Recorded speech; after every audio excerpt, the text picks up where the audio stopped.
నమస్తే న్యూస్ 24 తెలుగుకి స్వాగతం. వార్తల్లోని ముఖ్యాంశాలు ఇప్పుడు చూద్దాం. అనంతపురం జిల్లా సింగనమల నియోజకవర్గంలో నార్పల మండల కేంద్రంలో అంగన్వాడీలు తమకు వేతనాన్ని 26,000 రూపాయలకు పెంచాలని, అలాగే గ్రాట్యుటీ అమలు చేయాలని, మినీ అంగన్వాడీ కేంద్రాలను మెయిన్ అంగన్వాడీ కేంద్రాలుగా మార్చాలని మండల కేంద్రంలోని తహసీల్దార్ కార్యాలయం ఎదుట anganwadi workers and helpers union ఆధ్వర్యంలో ధర్నా చేపట్టారు. ఈ ప్రభుత్వం ప్రతిపక్షంలో ఉన్నప్పుడు తాము నిర్వహిస్తున్న సమ్మెకు మద్దతు తెలుపుతూ తాము అధికారంలోకి రాగానే మీ డిమాండ్స్ నెరవేర్స్తామని హామీ ఇచ్చి ఇప్పుడు ఆ హామీలను తుంగలో తొక్కారని విమర్శించారు. ఈ ధర్నా కార్యక్రమంలో ప్రాజెక్టు అధ్యక్షురాలు శ్రీదేవి, సెక్టర్ లీడర్లు రేణుకాదేవి, సుధామణి, రామంజనమ్మ, భాస్కర్ రెడ్డి అన్న అంగన్వాడీ కార్యకర్తలు తదితరులు పాల్గొన్నారు.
వాళ్ళ అంగన్వాడీలో ధర్నా రాష్ట్ర వ్యాప్తంగా జరుగుతుంది.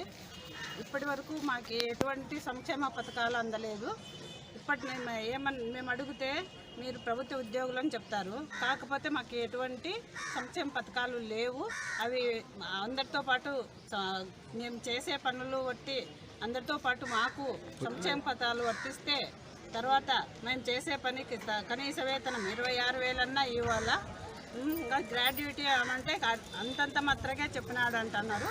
₹1,00,000 వెదిగించి శాలరీ బేసిక్ ప్రకారం కరెక్ట్గా అందేలాగా చూడాలని మరి ఇప్పటి వరకు చేసిన ధర్నాల్లో ఎన్నిసార్లు చెప్పినా ఇదే రకంగా జరుగుతున్నాయి. మా వాళ్ళు దీనికి విజయవాడకు వెళ్ళినారు, ఎక్కడంటే అక్కడ బంధించినారు. దానికి నిరసనగా ఈ మండల వ్యాప్తంగా ధర్నా చేస్తాము. విజయవాడలో వెళ్ళిన మా అంగన్వాడీ వాళ్ళందరి తరపున మేము ఇక్కడ నార్పల్లో తహసీల్దార్ ఆఫీస్ ముందర ధర్నా చేస్తున్నాము. వారికి అక్కడ కలిగిస్తున్న కష్టాల నష్టాలని భావిస్తూ మేము ఇక్కడ వాళ్ళ కోసం కూడా ధర్నా కాకుండా మా కోసం కూడా అందరం కలిసికట్టుగా ఉండాలని ఈ ధర్నా చేస్తున్నాము. తెలుగుదేశం ప్రభుత్వం వాళ్ళు 42 రోజులు మేము సమ్మె చేసినప్పుడు వచ్చారు కదా, అన్ని చోట్లకి వెళ్ళారు. మధ్యలో అక్క చెల్లెమ్మలు అది ఇదని కూర్చొని మాతో పాటు మీరు నిరసన తెలిపారు. కానీ ఈరోజు ఎందుకు చేయలేకపోతున్నారో మాకు తెలియాలి. మీరు చేస్తామని హామీ ఇచ్చారు కదా, ఈరోజు ఎందుకు చేయలేకపోతున్నారో చెప్పాలి. మాకు కనీసం ఏదో ఒక విషయమైనా మాకు క్లారిటీ ఇవ్వాలి కదా. మాకు ఒత్తిడితో ఎక్కువగా ప్రెజర్ చేయడం వల్ల మా ఉద్యోగాలు చేసుకోవాలా, మేము ఏం చేయాలి? ధర్నాలకి తిరగడమే సరిపోదు. కనీస వేతనం 26,000 ఇవ్వడం లేదు. కనీసం గవర్నమెంట్ ఉద్యోగస్తులు మీరు అని అంటున్నారు, కానీ ఏది సంక్షేమ పథకాలు మాకు చెల్లడం లేదు. కనీసం గవర్నమెంట్ ఉద్యోగస్తులు అన్నప్పుడు గవర్నమెంట్ ఉద్యోగస్తులతో పాటు మాకు జీతాలు ఇవ్వాలి కదా. జీతం ఇవ్వనప్పుడు మమ్మల్ని గవర్నమెంట్ ఎంప్లాయీస్గా ఎందుకు అంటున్నారు? సంక్షేమ పథకాలు ఎందుకు అమలు చేయడం లేదు? ముందరకేస్తారు, కానీ మాకు ఏది లబ్ధం పొందడం లేదు. ఇంట్లో వాళ్ళతోనూ చూసుకోవాలి, స్కూల్లో చూసుకోవాలి, ఇలా చేయాలి, అన్నీ చేయాలంటే మాకు కనీస వేతనం కూడా ఇవ్వనప్పుడు మమ్మల్ని ఎందుకు గవర్నమెంట్ ఎంప్లాయీస్గా ఉండి సంక్షేమ పథకాలు కానీ ఇంకొకటి కానీ ఏది చెల్లకుండా ఎందుకు చేస్తున్నారో మాకు తెలియాలి. ఈ సందర్భంగా నేను మీకు తెలియజేస్తున్నాను. ప్రభుత్వానికి, ముఖ్యమంత్రి గారికి మేము తెలియజేస్తున్న విన్నపం కూడా ఒకటే. మాకు కనీసం వేతనం 26,000 ఇవ్వండి, గ్రాట్యుటీ అమలు చేయండి, మినీ వర్కర్లను మెయిన్ వర్కర్లుగా మార్చండి, మాకి యాపులన్నీ కలిపి ఒకే యాపుగా పెట్టండి. 2-3 యాపులు చేయాలంటే చాలా ఇబ్బందిగా ఉంది. ఒక్క యాపుగా మార్చండి. సంక్షేమ పథకాలు మాకు అమలు చేయాలి.